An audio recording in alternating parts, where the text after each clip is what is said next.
We are ready for the first session of Big Talk from Small Libraries 2025. First up, we are going to hear about navigating partnerships, community engagement in your library. Through kindness and without losing your mind. I think that's very important, yes. And our presenters here today are Amanda Doherty, who's from the Mount Pulaski Public Library in Illinois, population served 2,860, and Lisa Thompson from the Montgomery-Floyd Regional Library in Virginia, population served 15,691 of their whole area there. So I will just hand it over to you, Amanda and Lisa, to tell us all about how we can do these partnerships engagement without going a little nuts. Thank you. Thank you so much. Well, good morning, everyone. Thank you all for joining us. It's so exciting to be presenting first. I think everyone, I know I've had a lot of coffee, so I'm ready to go. First, we wanted to talk about why are we here and why are we talking about this? Well, because we care. And are we professional therapists? No, and of course we are not, but we are librarians in a position where we can make a difference. And we're all in the same boat as John was talking about, and together we are stronger. And that's why we're all here. What do you want to take away from this session? Some insight into how we do things, and to put the little seed in your head that it's okay to take time for yourself and your staff and have time to breathe and take care of yourselves and each other. Yes, and I just want to add to that, you have to put your oxygen mask on before we can help others. So remember, it's hard sometimes to remember that, but that's what we've got to keep in mind. So just a little introduction about myself. I live in Southwest Virginia. We're very close to the Blue Ridge Parkway. Our town has about 700 people in it. We have one stoplight, and we're a very diverse community. And so we have a lot of different populations to serve here, but it's always important to see who else we can reach out to and how can we help people that maybe we haven't already identified. And I'm Amanda. I am from the middle of Illinois at the Mount Pulaski Public Library. Fun fact, my library serves portions of 4 different counties. So that's why she said 2,860, but my town is only 1,700. I am the secretary on the board of ARSL, so I know John really well, and he's right. I have found my people with ARSL, so you can always reach out to me for that. And that crazy picture of me, I was at a Taylor Swift concert, so I was super, super excited. Another way you can take care of yourself, going to concerts and having a good time. Yep, absolutely. So first up, we're going to talk about partnerships. What are they? Well, Amanda and I talked about this, and they are meaningful relationships between agencies, as we know that they are. And why do we need them? Because we cannot do this alone. As John had mentioned, this is an interesting time, and together we are stronger. So through partnerships, you can reach so many more people. So how do we create a partnership? First off, you have to get out in your community. You can't stay inside the walls of your library and expect everyone to come to you. As much as we are running around like chickens with our heads cut off and we're busy, you have to make time to get outside of the library. I'm a district library, so this isn't a conflict of interest, but one of my staff members is on city council. So we have that great partnership already, and she's able to talk to the council, to the mayor, to the police chief, and so she's a really good asset. When I'm talking about getting outside of your library, I'm not talking about just you. I am 100% talking about your staff as well. There's only 4 of us, but we are all connected to different parts of our community. I have one employee who picks up bartending shifts at all of the community events. So she knows a completely different group of people than I do. I have another employee that works part-time at a local hair salon, and she also works part-time at the coffee shop. So she's seeing all different kinds of people. And again, every big event in our community, you're going to see 1, if not 2, 3 of us there. And that's a good way to make connections, is just by being present. Absolutely. I sit on various boards. I was asked to sit on the Department of Social Services board, which I found like such an honor to be able to know what's happening with certain folks in our community and how can we help them, and not as a cross reference, because everything is very confidential, but what do people need when people are going through something? What do they need? How can the library address that? I'm on a literacy volunteer board, and also I'm on the Historical Society board because we've got some really rich history here where we live. So that gives me access to a lot of different aspects of our community. And through those meetings and through those partnerships, we have built programming. We also attend a lot of large community events, get out there. So that's what we do. I go to the schools, I go to the public schools and the private schools. So every connection you make is so important. All right, how do we actually create and maintain those partnerships? You've got to get out there and think about places that you might not have thought before. You might wake up in the middle of the night and think, oh my goodness, I saw this person in the library. What are they going through? And how can we help them? Think outside the box. Who needs help in your community? And that's a starting point. These are trying times, and it's not just for libraries and librarians.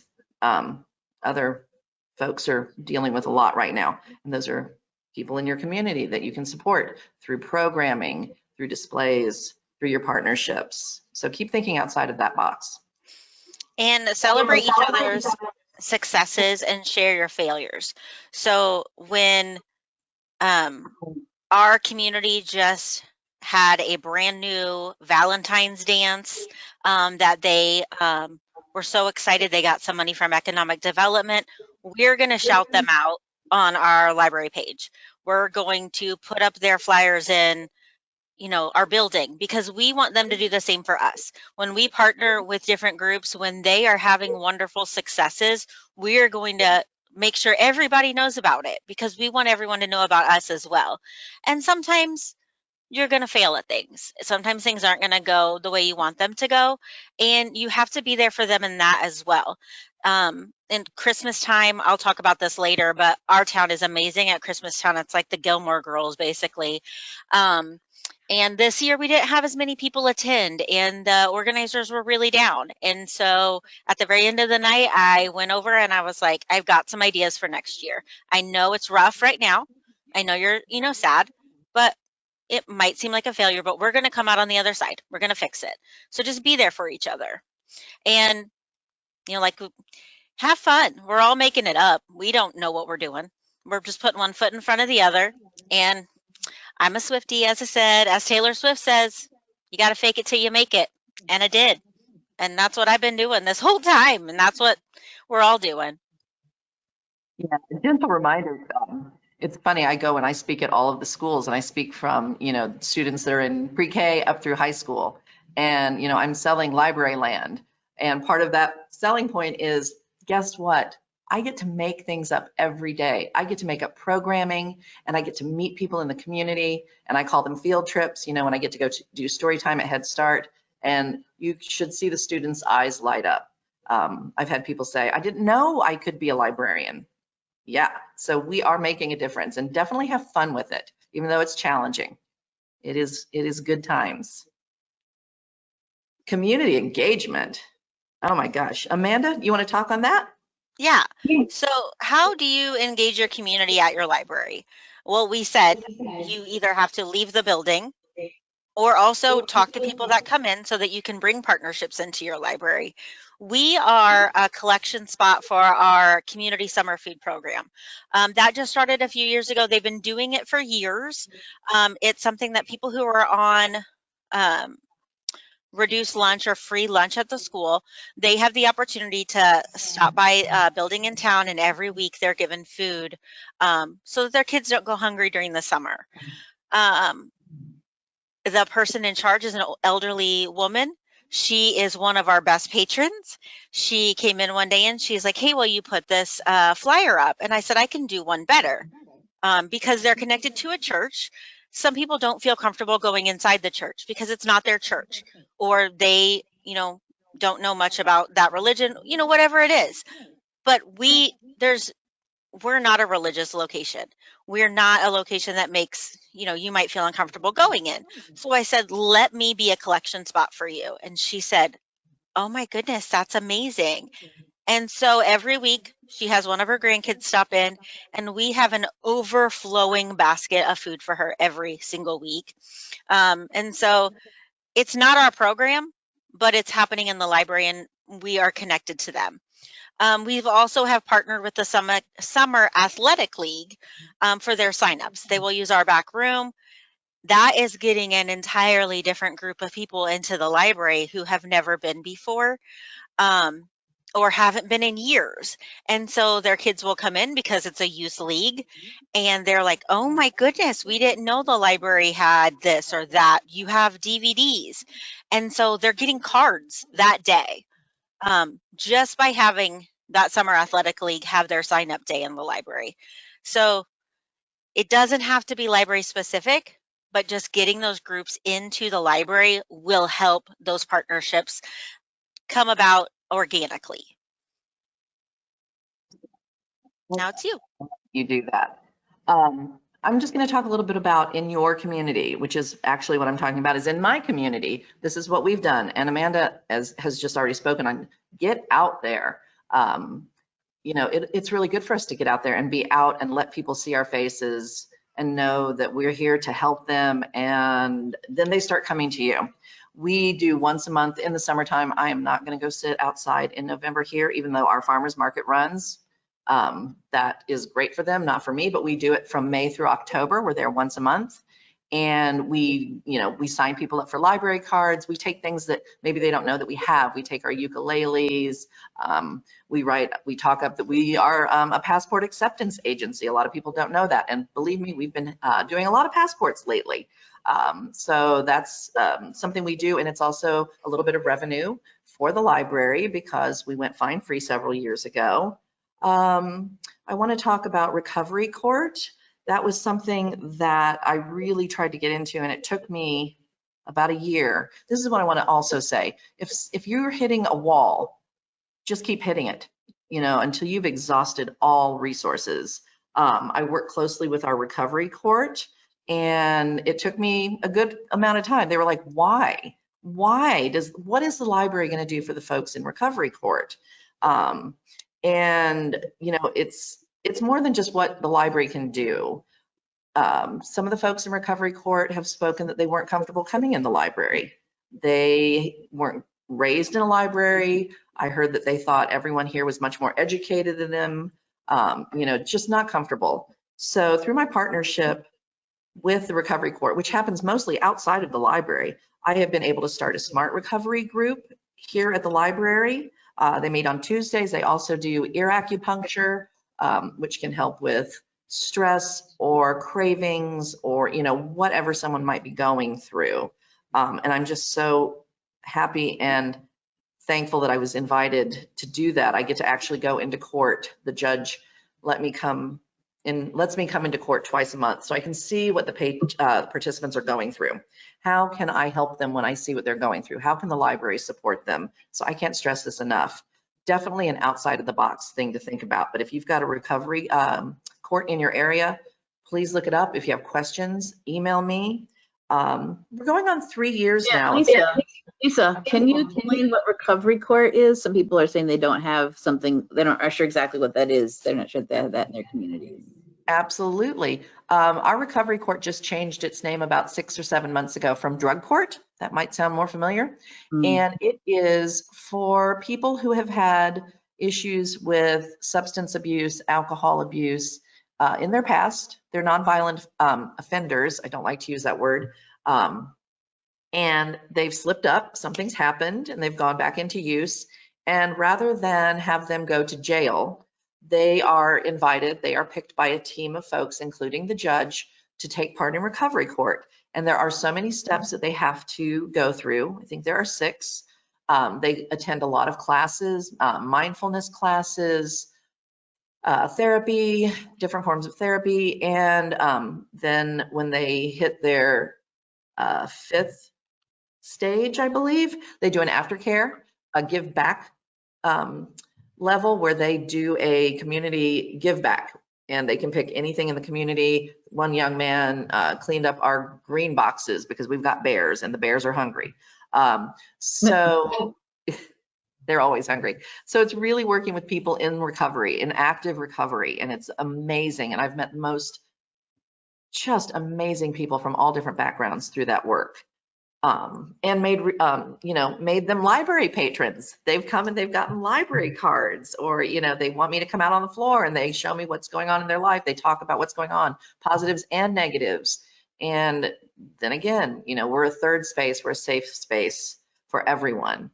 So that's what I do with them. And I highly recommend, if you have something like that in your area, get involved. You can help people. We're going on 3 years of having what we think, if anyone knows that I'm wrong on this, we think we were the first library in Virginia, but I'm not certain. I researched it and couldn't find any other libraries of putting in a community fridge.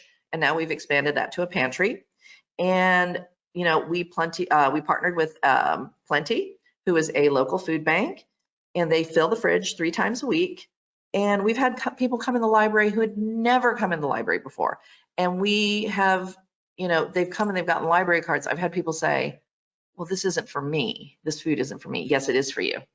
Yes, it is definitely for you. And so their eyes just light up and you see them walking out with huge amounts of food, which is just a blessing for everybody. Now they're patrons. We have one woman named Gladys who on her own comes in every other day and cleans our fridge. She just does it. School events. I read to Head Start. We're going to pre-K night. I had a special education teacher bring her students in yesterday.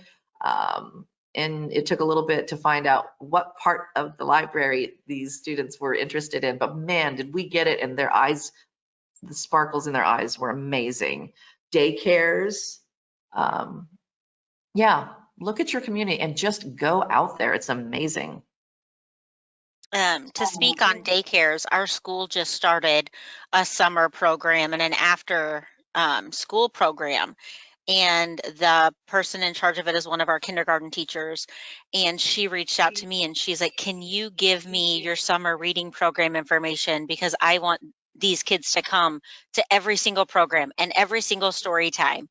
And last summer, I was taking my niece to the pool and I had read story time that morning and the kids just happened to be there from Kid Care. And you would have thought I was like Timothy Chalamet, like local celebrity. These kids all got around me in a circle and they're like, I know you, watch me do flips. And like, it's just amazing once they see you in the library, like, I think they think you live here. And so when they see you out in the community, these kids get so excited. And that just brings a smile to my face because it's showing what you're doing is working and they love it. Yeah, absolutely. And something we've got on the screen is let the programming be organic. Yeah. Anywhere, my town is so small. So Lisa said she has one stoplight. We have none. We have drive your tractor to school day. We're filled with soybeans and corn. So we know a lot about each other, but we all don't know each other. And once a week, I let myself go get a cinnamon roll from our local market. And it was a few months ago, I went in and I was getting my cinnamon roll and the person working there is not from our community. I don't know her very well. And she said, hey, you're from the library, right? And I said, yeah. And she said, how would you feel if I led a meditation at the library? I said, I don't know anything about that, but I think it would be amazing. And she's like, really? And I'm like, absolutely. I'm not going to ever turn down someone who wants to lead something at the library. So we're going to work on doing that. We're still in the process of working on that because everybody's busy. But I love that. And just yesterday, I went into the co-op and the general manager said, hey, I don't know if you know, but the grant we just got for our food co-op across the street, we're going to have a community kitchen in there. And I was wondering how we could partner with you guys, like maybe be like, hey, we checked these cookbooks out from the library, but we're using products from the market and teach people how to make things. And I was just like, that's amazing. So let it be organic. You don't have to walk into the school or walk into the market with an idea. Sometimes the ideas just come to you. And I love that. I don't have time to think of absolutely everything, but sometimes people will come to you with the wonderful ideas. And that's how programs start and grow and just become amazing events for your community. Yeah, actually, I had the same thing happen about a week and a half ago. Someone came in and said, could I possibly do a meditation group at the library as a program? And I was like, yeah, I think we can all use a little bit more time to just settle down and let our thoughts go. So absolutely. And invite new people to lead programs. Not everyone is going to come to you. Sometimes you have to come up with it. Last fall, we did a fall story time, and in a small town, I'm sure it's like this in a lot of your towns, the high school athletes are also like celebrities to these kids. So I went to the student council and I said, hey, each week we're going to have a story time. Could you get me one male athlete, one female athlete to sign up to come read to these kids? And they did. And I introduced them. You know, I had cheerleaders, I had basketball stars and volleyball stars and track stars and soccer stars. And these kids were so excited to see them off the court and have them read to them. My daughter was a little salty because she's a nerd. She's the captain of our Scholastic Bowl team. And she's like, well, I didn't get to read. I'm like, we'll get to you, sweetheart. We're doing something different right now. But the kids loved it. Also, our high school has a volunteer competition that goes all year long. So the freshmen, sophomore, junior, seniors are competing against each other to see who can get the most volunteer hours. And it is amazing. Our freshmen and sophomores are kicking butt. I think one class has 500 hours. Our seniors have 50. That's my daughter's class. But so during the school year, they need volunteer hours. So get those kids into your school. National Honor Society, they need volunteer hours.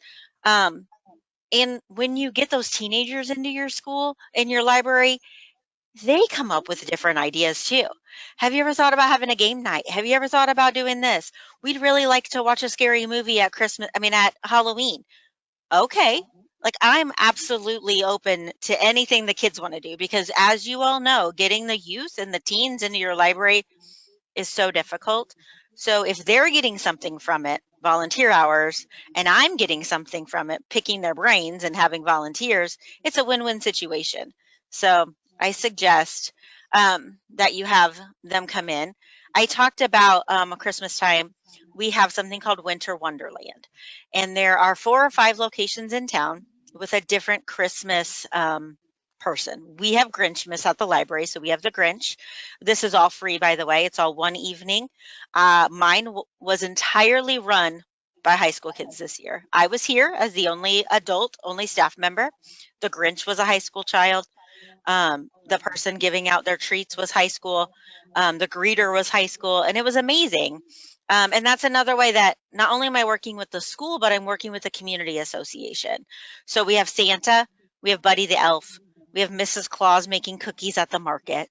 And that's the thing I was talking about, that we only had 75 people this year. But you know what we're thinking about doing? We're thinking about bringing live reindeer to the library this year to get more people out. And I also spoke to the community association person in charge, and I said, you know what I've never thought about till this moment, and it happened to be after the event. I know all the local librarians. Why am I not sending out information to all the local libraries around and saying, come visit us, come visit our town? So I'm going to do that this year. And I already talked about how National Honor Society, Student Council, reach out to your school. I happen to be in my school more than other people because I am our Scholastic Bowl coach. But last night was my final one, and I'm done with that. But there are other ways you can volunteer and get involved in the school and make connections with teachers and parents, and any connection. Most connections are good connections. Absolutely.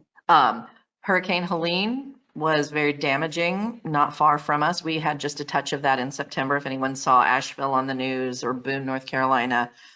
So in the last few months, the county has come together with We have a lot of rural farmers here, and they have a lot of skills. They have skill sets that maybe not everyone has. So now I am on a board that we are trying to prepare for the next time this happened. And John spoke on this. Are we ready?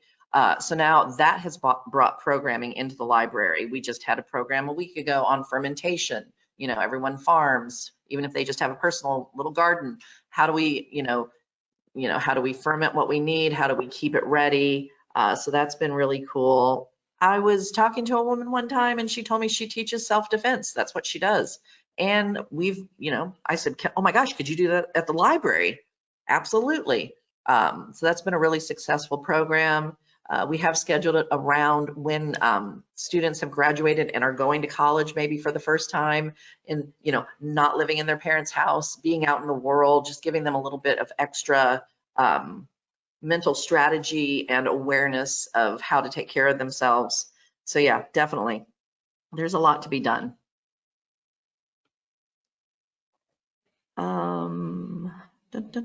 Sorry, I'm having a moment.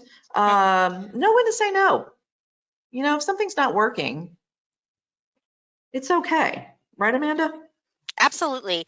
I am not someone who says no easily. I am a yes person. There was a time in my life when I was involved in absolutely everything in this town. I was the library director. I was the Cub Scout treasurer. I was on my Catholic parish council. I was the vice president of the Courthouse Foundation. I was literally on everything. And one day I got completely burnt out, and I made a list and I drew a line and I said, I'm going to draw a line underneath the things that bring me joy. And only a couple of the things actually brought me joy, and everything under the list I broke up with. And from that moment forward, I felt like a weight just like lifted off of me. You don't have to be involved in everything. You don't have to commit to everything to make a difference and have great partnerships and maintain them. You're only one person. That's why in the beginning I said, get your staff out there. We all like different things. We all want to be involved in different things. We all are in different community, like groups in the community, but it doesn't all have to be you, because you will get burnout if you're not already. So know when to say no. You can't do everything. No, cannot. And if you have a program that you thought was going to be the most successful program ever, and I had this happen, I had like 70 friends say, yes, I want to come do yoga at the library. They never showed up. Or if you have someone that volunteers and says they want to do a certain program, and then after the first one, they're like, actually, I don't want to do this. It's okay. It's okay to let things go. You can go in a completely different direction. But what's really fun is that now everyone knows you. Everyone knows you in your community. So you've made those connections. You've done the things, and you've got the resources in your head, and you've found your place. And what does it look like to be you in your community? Because we're all of our days are going to be different, and all of us look different to our community. Like I said, because we are such a small community, everywhere I go, whether it's Casey's, Dollar General, the market, I am the library to everyone. I'm the face of the library. They see me and they're like, hey, could you renew my book? Hey, I've got books. Can you take them back? I have a neighbor that just puts her books in my car, and I know to take them back to the library. So because I am the face of the library, and because everyone equates me with the library, I do my best to go to all the big events in town. So you're going to see me at our drawdown dinner. You're going to see me at the community association's, events. I love to dress up. I have done theater. I did it all through grade school, high school, college. You tell me there's a dress up event, I'm going to dress up. So I'm always in the fall festival parade. I'm not a big drinker. I'm not a partier. But even if I was, when I'm at these events, I would try to limit myself so that people don't equate crazy me or wild me to the library. You want to put on a good face and be a good image for the library when you're out in your community. Yeah. And I say ditto on everything she just said. That all goes for me too. I was grabbing a sandwich the other day and someone I do not know said, Mrs. Thompson, and handed me a bag. And first off, I'm like, where's my mother-in-law? I don't see her anywhere. And I don't know you, but okay, I'll take my sandwich. Thank you very much. There's a quote I do want to say here, and I was in a webinar. Well, no, I was actually in an in-person training, and I was lucky enough to be listening to Carson Block, and he said, "Great libraries are hyper local," and I cannot stress that enough. We are hyper local. So that's where you find those little niches to get into and see how you can help and get people into your library and get that community support, because it's really important that that they're supporting us right now. Yeah. And like I said, it's important not to lose your mind or yourself because everyone knows you. You know, there are times when I have to put, you know, my mask on, my Amanda mask, and be a different version of me because I'm out in the community and everybody knows me. But I want to be the best representation of the library I can be when people see me. And I don't want to lose my mind. So I don't want to, you know, right now the world's a little crazy. So I don't want to stand on the corner and, you know, talk about my politics and this and that and turn people away from the library. I want to bring everyone into the library. So, you know, sometimes you just have to, you know, bite your lip a little bit, but because everyone knows who you are and equate you with the library. So, but getting yourselves out there, the best thing. How do we decide how much of ourselves we're going to give? I kind of touched on that when I said I'm a yes person. You need to decide where your limit is. I had to do that because, and I think we talk about this later, my body gave in. My body said, you are insane. Why are you? My husband wasn't seeing me. My kids weren't seeing me because I was at a meeting every single night of the week, and that wasn't working for me.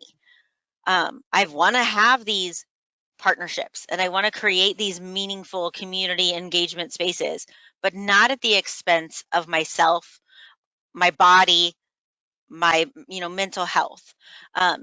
So you have to decide how much you're going to give of yourself. Yeah, absolutely. And whether it's a conscious decision or an unconscious decision, like Amanda's body was saying, hey, you're doing too much. Your mind and your body will keep you in check at some point. So there will come a day, you know, when it's literally too much, and it doesn't happen the same way for everyone, but it's just something to keep in mind because we are doing a lot. We're doing all the things, as I always say. So what does a day look like in your community, Amanda? Boundaries. You have to have boundaries so you don't lose your mind. Lately, for me, inside the library, that has been, I have a patron that comes in and she wants to talk politics with me, and I can't do that as the library director. And so I'm always working with someone else. I know that she's going to try to get under my skin. And so when I see her coming outside, she does not see me. I'm not like running away from her, but I'm going into my office or I'm putting on my headphones and I'm ordering books or finding something else to do because it is a stressor and it's not something I'm willing to be stressed out about right now. So I am taking care of myself. We are all in library work because we care. We care deeply about our patrons, our other librarians, our community. And because we care deeply, it takes a toll on us. And that's why we're here saying, take care of yourself, because you can't, like Lisa said, I was just on a plane 2 days ago. You can't help someone if you don't help yourself first. So set boundaries, whatever those are for you. Identify your limits. Again, I know what I can take now. 5 years ago, I didn't. I know what's going to ruin the rest of my day, what's going to send me home in a bad mood, and I don't want to be that person. Put your phone on silent. I never used to put my phone on silent, but now if I'm doing something with my kids, I'm talking to my husband, I'm out with a friend, I'm going to put my phone on silent and turn it over, because if I'm not salaried, but even if you were salaried, you don't have to be on 24/7. But when I'm not at the library, I don't have to respond to you right that minute. Unless the library's on fire, someone's lost a limb, I don't have to have my phone attached to my hip 24/7. Go outside. If being outside gives you a sense of release and relief, do that. or don't. If you don't like being outside, grab a book, grab a coffee, grab a tea, watch your favorite TV show. Whatever that looks like for you, that's what you need to do. It's a hard time to be a librarian right now. And we can't fight the good fight if we're not taking care of ourselves. So you have to identify what is good for you and your mental health. Absolutely. Learn to say no. You can't do everything. I didn't learn this until later in life, but now I'm really good at it. Take baby steps. But yeah, definitely, you do not have to say yes to everything, even though sometimes it feels like we do. Take your days off. I take every minute. Yep, take every minute. Whether that is time that you have accrued and you're getting paid, that's glorious if you've got it. If you don't have it, take days off. It is important to you. One of my favorite quotes is from Brene Brown, clear is kind. People don't know what we're going through unless we let them know. So be clear, I'm really struggling. I got to take some time off. Just be clear in in everything that you do. And you don't have to answer everything immediately. It took me a while to learn that one, but I'm getting really good at that one too. I told Lisa yesterday that there's a librarian around me that at the bottom of her emails, it says something like, my schedule may not look like your schedule. My work hours may not be your work hours. So you get back to me when you have time. Yeah. So I'm no longer responding to emails at home at 7 o'clock on a Sunday. No, don't do it. Staff care. And Amanda, I think we're coming up on about 4 minutes. So. Ooh, okay. I know, it's been so fun. Staff care, identify your staff strengths and weaknesses. Lisa and I met through ARSL.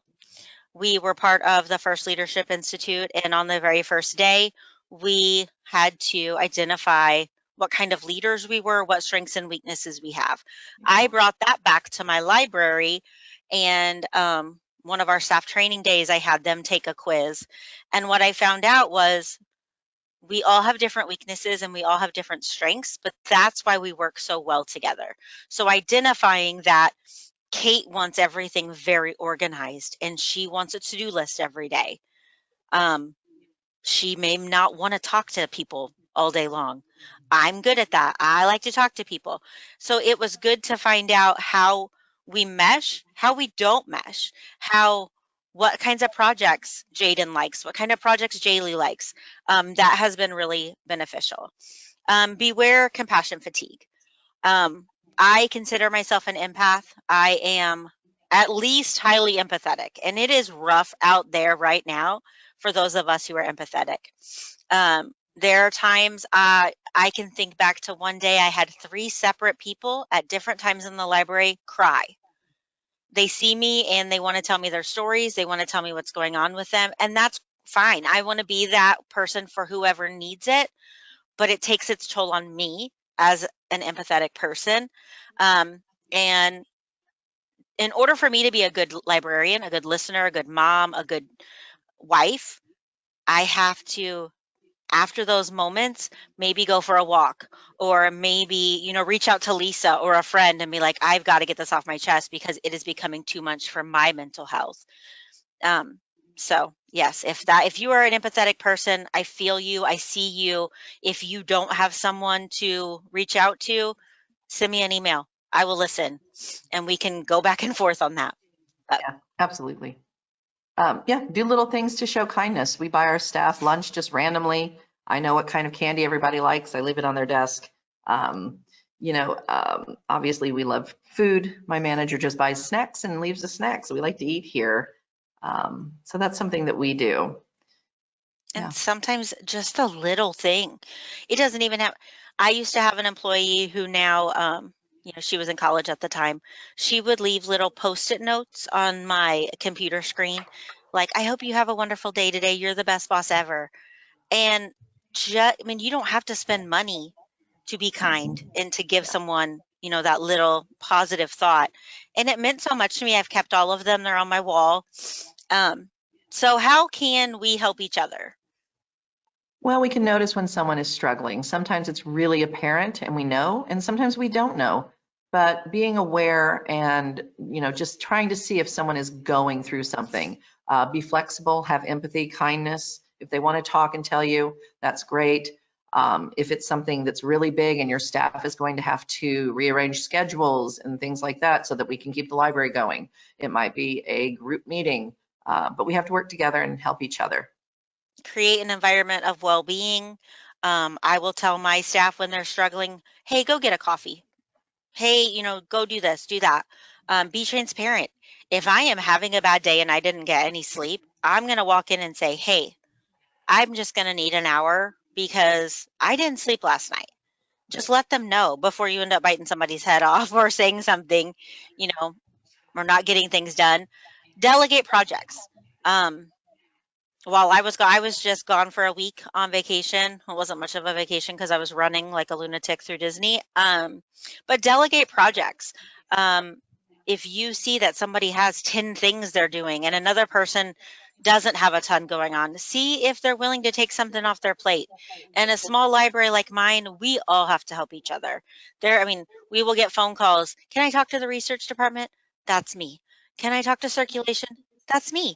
We all have to help each other or we're going to lose our minds. And the key is not to do that. We don't want to lose our minds. So if somebody seems stressed, see what you can do to help, see what another staff member can do to help, because we don't want us all losing our minds.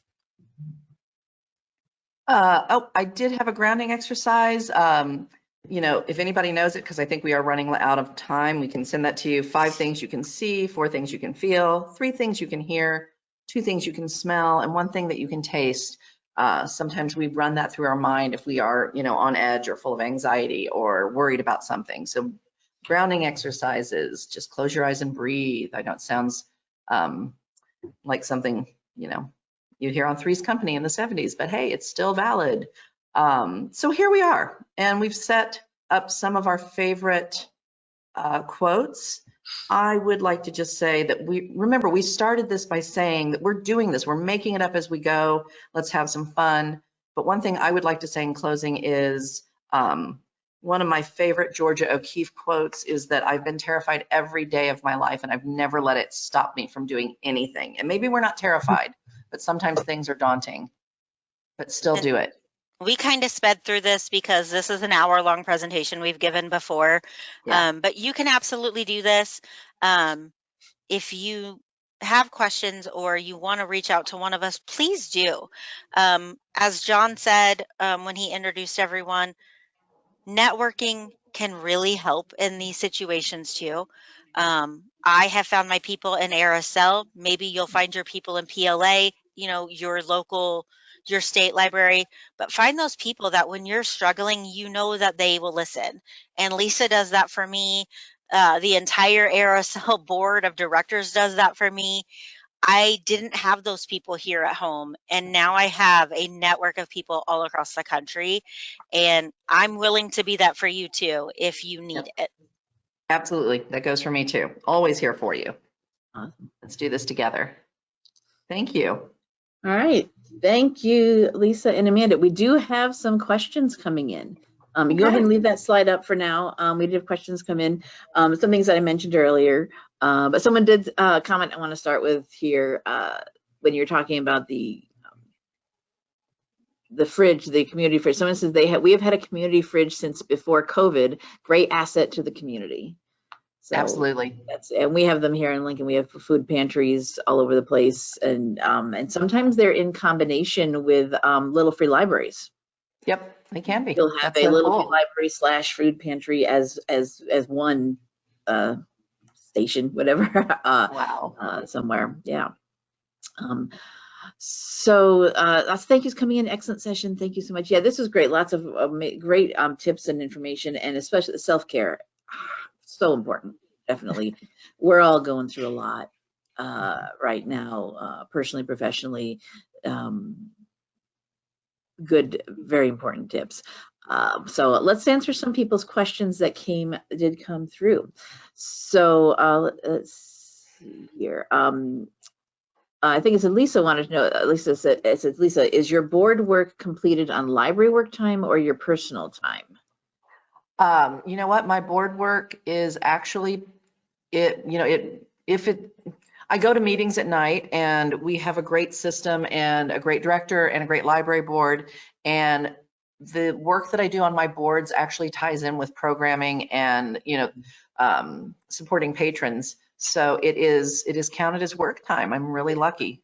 Yeah. And I know that. I'm very fortunate. Makes sense. Yep. It's a good question. How do you get staff involved in these partnerships and out into the community when they are not that kind of person? I and one other staff member are the only staff who are into doing this engagement. That's kind of an introvert extrovert kind of difference. Amanda, do you want to speak on that? Well, it kind of goes to identifying your staff strengths and weaknesses. Yeah. Maybe they don't want to be out in the community, but they can help you make flyers for some of your community partnerships. They can post on your Facebook page and ask questions about how to get, different groups involved. They can be behind the scenes. Yes, we would love everyone to get out of the library, but if that is not their strength, find out what their strengths are and play to that. Because I'm really blessed in the fact that all of my employees want to be involved, but you can find different ways on the back end. Absolutely. Bingo twice a month. One of our staff people have taken that over. One person definitely does all of our Facebooking, or a lot of it. They all make crafts. So they're part-time, and they're only working 25 hours a week. And a lot of them live, as we say, down the mountain. And so it's much easier. I live in town, my manager lives in town. So it's really easy for us to go out and be in the community. But if, they take turns going on the bookmobile, and so they're out in the community. Yeah, it can be difficult. Yeah, find things for them that they would be comfortable with. Absolutely. If you don't live in the community you actually serve, how can you encourage reps to visit you at the library when you are there so you don't lose your mind? So if you don't actually live in the community that your library is in, any tips for handling that kind of situation? One of our other branches, our manager actually lives outside of the community, and she does a great job. I think communication is key. Just letting people know you're there and letting them know that the library is there and they want to help and they are a part of the community. And just because you don't live in the community doesn't mean that you're not part of the community. Mm-hmm. What do you think, Amanda? I'm a weird case because I don't live in my community. However, my kids go to school in this community, even though we don't live even in the same county. So I am weird in that way because I don't know anyone in the town that I actually live in. I don't know a single person because I'm so involved in this community because I work here. The way boundaries are for counties and cities and where your kids end up going is so weird sometimes. It's crazy. Who you end up connecting with, yeah. Yeah. Here we go. Here's another question. I work for a small rural branch in a large suburban district. Okay, so the district is large, but they have to be rural. How do you serve your community when district policies conflict with your patrons' socioeconomic statuses? Rural versus suburban, that is a big difference. Well, I tend to fall back on policies a lot. Hopefully you have a board or a director who wants to work with you, who is open and understands the challenges that you're facing. Even if it's one board member, doesn't have to be your whole board. If you can get your foot in with one board member that can help you, that will listen to you and listen to what your patrons need, that can sometimes be the one thing you need to get the board on your side and maybe change policies. I think you've the person has kind of explained themselves. They're rural, the whole district might be suburban. You need to advocate for your community. Absolutely. I understand that the whole district has these rules, but here where I am, it is a different situation. So we need to work on something that will work for our people. That is. I'm sorry. We have 4 libraries in our system, and one is very, very close to Virginia Tech, which is massive. The next one is in a suburb very close to Virginia Tech. And the third one is more rural, but we are by far the most rural. And, you know, it can be a curse and a blessing that we are kind of out on our own because we get to do things that maybe they don't get to do. So try to look at it like that, a little bit of both. Mm-hmm.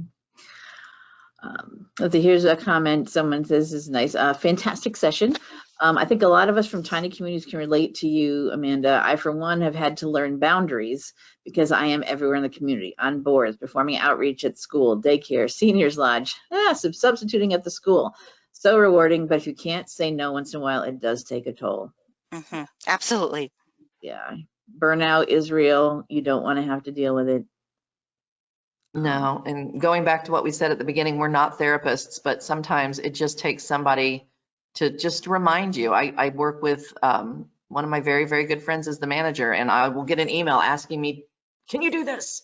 And I'm like, "Oh my gosh, we should do that." And then she'll say, "You don't have to say yes to everything." Okay, you're right. Let me think on this. Really do it. Yes. Absolutely.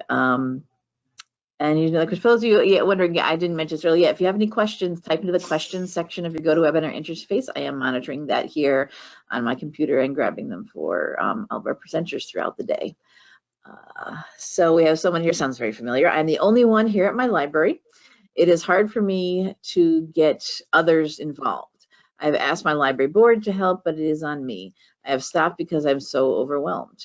How can I reach out to be better? I'm so sorry. I'm so sorry to hear that you're going through that. Can you try to foster partnerships? I mean, that's where I would go. I don't know if you've done that. What do you think, Amanda? Well, I was just going to suggest that we know someone who's a solo librarian, and she is everywhere all the time. So if you want to reach out to me, I can give you her email address. Her name is Bree. She's a solo librarian in Vermont, and she runs the Solo Librarian Hour for ARSL, and I know that she would love to talk to you. She's a great person, and if you can email me or email Krista and she can send it to me, I can hook you guys up because I think she would be a really great, really beneficial for you. Absolutely. Yeah, solo librarians talking to each other definitely be very helpful. Absolutely. Because they deal with stuff we have no idea. I don't know what that's like, but she does. She says thank you, so she'll probably be in touch. Yes. Okay, good. And then we got some more thanks, excellent session. Thank you, wonderful session. I can feel the passion and kindness. Oh, that is a nice comment. Thank you. Thank you. Let's see. A question. What is Solo Librarian Hour?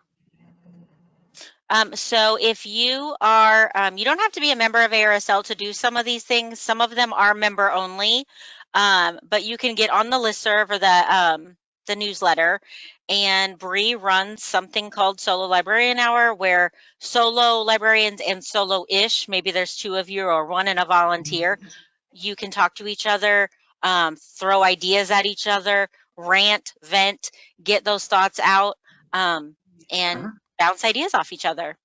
I am going to, I just found it.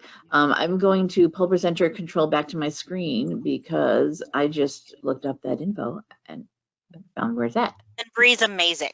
Yeah. I'm also going to add a shameless plug. Every other month, I am co-host of the directors, managers, and administrators meeting for ARSL. So I'd love to see some new faces in there. We have great conversations. So this is on the ARSL website, arsl.org, and I went to conferences and events, other CE events, professional networking groups. There you go. And again, between Lisa and I, because of our involvement in ARSL, I know librarians all over the country. So if you have a question, email us, and if I don't know the answer, I will hook you up with someone. I had someone message me about a podcast. I'm like, I don't know anything about that, but my friend Philip does, and I hooked them up because that is the best thing about networking is now I know all these people who know vastly different things that I don't know, but I will gladly hook you up with people. Yeah, we had some comments in the chat of people saying from people giving links to it and saying that it's first Thursday of the month. Other solo librarians who participate in it. So definitely go there and sign up. That is one that is, you do not have to be an ARSL member to participate in. I did not know such a thing existed until I became a part of ARSL. That blew my mind. Until I met Bree, and my mind was blown. I'm like, you're the only one. It blew my mind, but she's amazing at what she does. I think we'll do this one last, we got a couple questions that we'll do here very quickly just to wrap this up, because we do need to wrap things up a little and then move into getting our next session ready to go. Any resources, this might, I don't know if either of you would know this or if other people can say, any resources for librarians in Amish type communities? Oh. Not Amish. We have a large Mennonite, which I know is different, population here, and they love the library. That is all I can speak of on that. They just come in a lot, which is great. What about you? I don't. I have farmers. That's about all I got. Yeah, I'm sorry I don't have more information on that. I'll see if anyone does. Anyone else is type into the questions and we'll pass that on. And then we'll do this last one. How do you balance being, and this is something I think, Amanda, you probably are doing, balance being out in the community to just being a civilian? So like supporting your children's activities and separating library duties. For example, anytime you're promoting or doing library work, you're required to record your time. Oh. Is that, yeah. Yeah. It's finding the boundaries for sure, because I am at a lot of like my kids' events. I have 2 teenagers in high school, and there are times when I just want to be a mom, and I can say, hey, if they want to talk to me about library stuff, like send me an email, reach out to me on Monday, but like I'm here. My daughter's in a musical tonight. Like, I just want to be a mom tonight. And for them, most people understand that because they're dealing with the same things. Most people wouldn't want you to go up and talk to them about their work when they're at a basketball game, even if, so that's what I've had to do. Just like people are constantly messaging me, whatever. And I'm finally got to the point where I'm like, hit me up on Monday, because it's getting into more real work related, and I just can't. Yeah. Right. I can't. can't. A lot about you're always advocating for your library, and whenever you are just at something social, mention it or whatever, and that's great. But you do have to figure out, when does this become actual work and my job, and I need to say, all right, you know what, we're done chit-chatting about how cool libraries are. I can't really help you with this more in-depth research. Come to the library when I'm actually on duty. Absolutely. We'll talk. Yeah. Yeah, I'm an old school person. I have a planner. I love getting a new planner every year. I know Amanda does too. I don't take it home with me. I check it on Friday, but I don't. So when someone says, hey, what about this? I'm like, nope, you got to wait till I'm back at my desk. It's boundaries again, and it's not easy, but something we work on all the time. Perfect. And we do have some people commenting back about the Amish question, so I'll just read these off quickly and then we'll be done. One of our member libraries has relationships with their local Hutterite communities, and they take resources out to them on a monthly basis, so go to them. And someone else says they have a community of German Orthodox library patrons. They love the library. We assist them with any needs. They love ordering books through interlibrary loan, but we look up the books and request them so that our patrons don't feel uncomfortable going against their religious beliefs. If it's something like we don't use technology, but we love books, they will do that kind of thing for them. So that's amazing. Yeah. Great. All right. I think, we're almost getting up to the top of the next hour. So thank you so much, Lisa and Amanda. This was great. You guys are doing awesome work. Thank you so much for being here. Yeah, thank you for having us today. All right. Have a great rest of your day. Thank you.